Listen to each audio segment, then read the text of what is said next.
Go Local Live. I'm Josh Fenton, CEO and co-founder. The sun is out, the weather is beautiful, the flash floods are over, and it's now time to go over to Mott and Chace. It is Wednesday, and let's talk to Kim Marion. She knows everything about this incredible collection of properties that have come on the market in just the past few days. I mean, it's really remarkable. Kim Marion, thanks so much for joining us. Hi, Josh. Thanks for having me. Great to have you. I want to start in the equestrian world. I feel like we're in Kentucky. There are three spectacular equestrian properties, mega properties. I mean, really, I didn't even know you could fit these all in Rhode Island. Talk a little bit about them and talk about how is it that three of these sort of mega properties are all available at one time? Isn't that interesting? And we didn't plan it, I can promise you. These three are all Mott and Chace Sotheby's exclusive listings, and they're magnificent. One in Westerly, 3.85 million. South Kingstown, 3.9 million. They're both 57, 59 acres respectively. And then one just over the line in Rehoboth, Mass with 100 acres, 4.25 million. You might think that we got together with the marketing department and said, let's launch these three mega horse properties at once, but we didn't. It just came together this way. Kind of good timing though. You get somebody looking at one, and it's nice that you can say, well, we have these other three, within our brokerage. It's nice. The one in Rehoboth is my listing actually, so I'm super pleased to tell you about it. And thank you, by the way, GoLocal, for featuring all three of these properties. They are all exquisite. Yeah, they're really remarkable. I mean, I was thinking about it, and I don't live in the equestrian world, but I was thinking about, gosh, we should build a horse track and maybe make it the quadruple, right? Right. I mean, it really is remarkable. I think it's sort of one of those things that we don't really pay that much attention to, but these are, over 200, combined over 200 acres of equestrian farms, and these are spectacular homes as well. We featured on one of them just an amazing pool property included in it. How does this equestrian world work? Are these mostly show horses that are competing in the New England and North Atlantic region? Is that sort of the game when you buy one of these properties? So I suspect, and we'll have to see, I've been a horse person my whole life, so I'm really happy about these listings and the chance to promote one of them specifically. But I suspect we will end up with somebody who's part of the year in Wellington and somewhere in Florida, and then they're going to come here and ride all summer and compete in New England. We've done advertising in Equine Affair and a few other places that will definitely attract either an international person or someone that's on the circuit, just like you said, high level. It's very likely it won't be a family that just likes horses. It's going to be someone with really exquisite, trained, high-level animals, jumpers, dressage. It'll be fun to see how long. Horse farms can take a long time to sell, but I say that, and then I had one in Exeter just a few months ago that sold in 45 days. That was 1.4 million. So that was a really nice farm too. They're so beautiful. I'm contemplating getting a horse. Just remarkable. Talk to me first. So let's talk about another property. I mean, it was just an amazing collection of properties that have come onto the market. The second was a lighthouse in Bristol, Rhode Island that Mott and Chace has the listing for. We posted it, I think, on Sunday. It absolutely blew up. The photography was amazing. It's right near the Mount Hope Bridge. Then the other media followed us during the course of the week. It is an amazing lighthouse property. Talk a little bit about it and what the future of it is.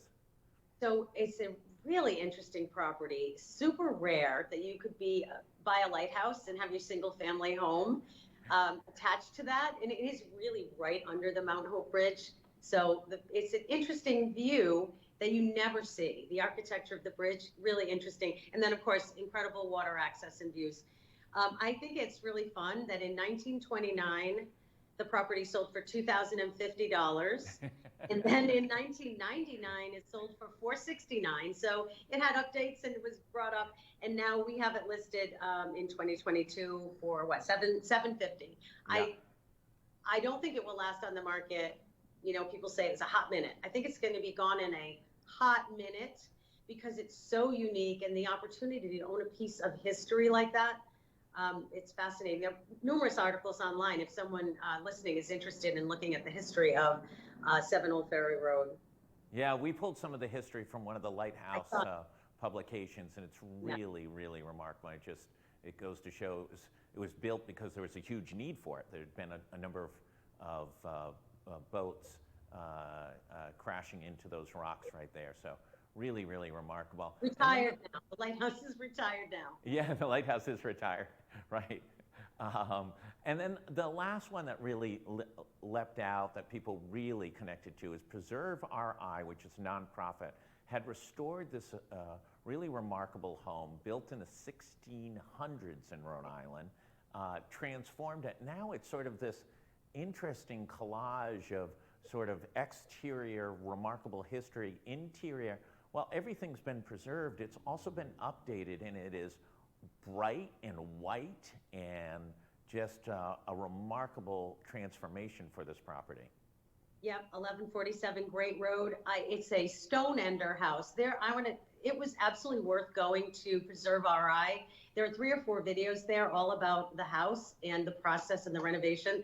I think it's really interesting that it's so contemporary inside, and I'm curious. I'm going to ask people as I see them, what do you think about it? I was in the middle, as super beautiful inside, completely renovated, and I was surprised it was so contemporary, in contrast with this, I think 1639.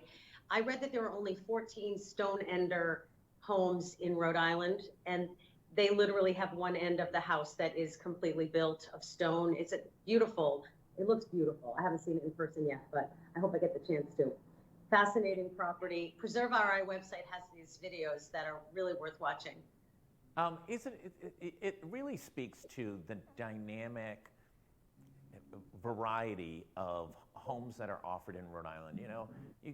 You go to certain sections of the country, Florida, and every home seems to look like every other home in certain areas of the. We're talking about 100-acre horse farms, a lighthouse, and a 1600 stone ender home.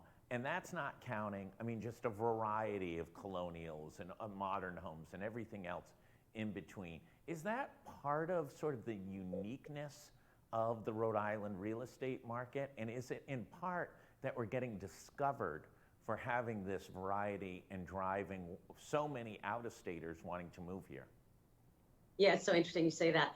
Over the last couple of years, I think we have been discovered. Rhode Island's always the ocean state. We're known for having incredible beaches. But as people came here looking for new housing to change the way that they live and work, they realize they can come to Rhode Island. There's such a diverse architecture because of our history, and also the ocean. And also you can be in New York in a minute. You can be to Boston in a minute.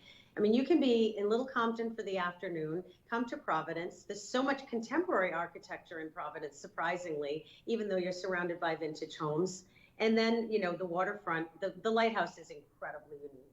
We have a lot of vintage properties. 1639 is exceptionally old, and this one is highlighted because of the effort that Preserve RI went into to renovate. Being a nonprofit, they had to get funding and really put that together. It's a terrific project. But I think you nailed it. People have come here not just for vacation. They've come here saying, look at Providence. It's an adorable, walkable, high-end city.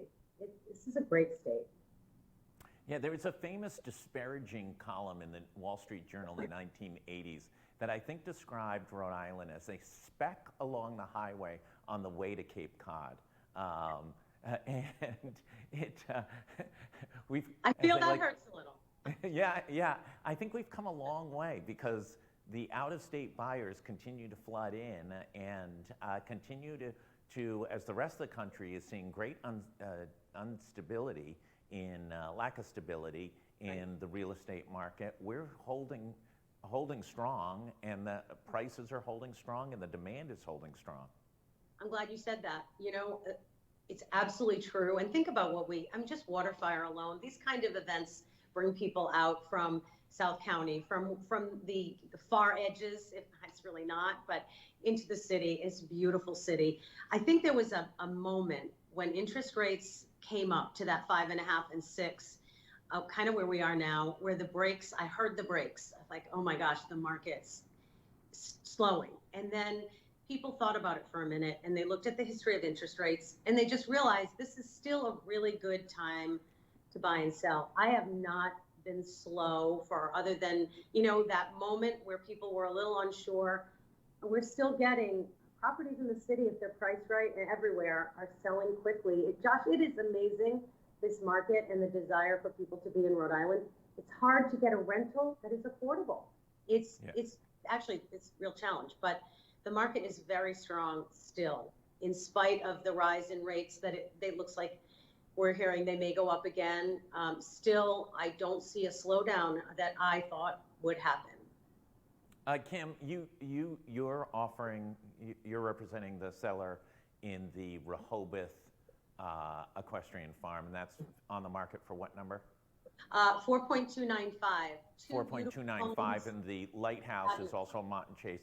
That's at 750,000. Could you do a package deal somewhere around 4.5 million maybe, and throw it all in a Happy Meal with a toy?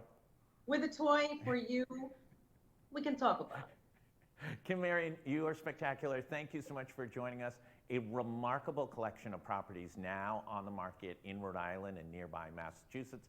Take a look at all the coverage on GoLocal. And for everybody else, enjoy this great weather. No flash floods today. And also, if you haven't gotten a booster shot, do it.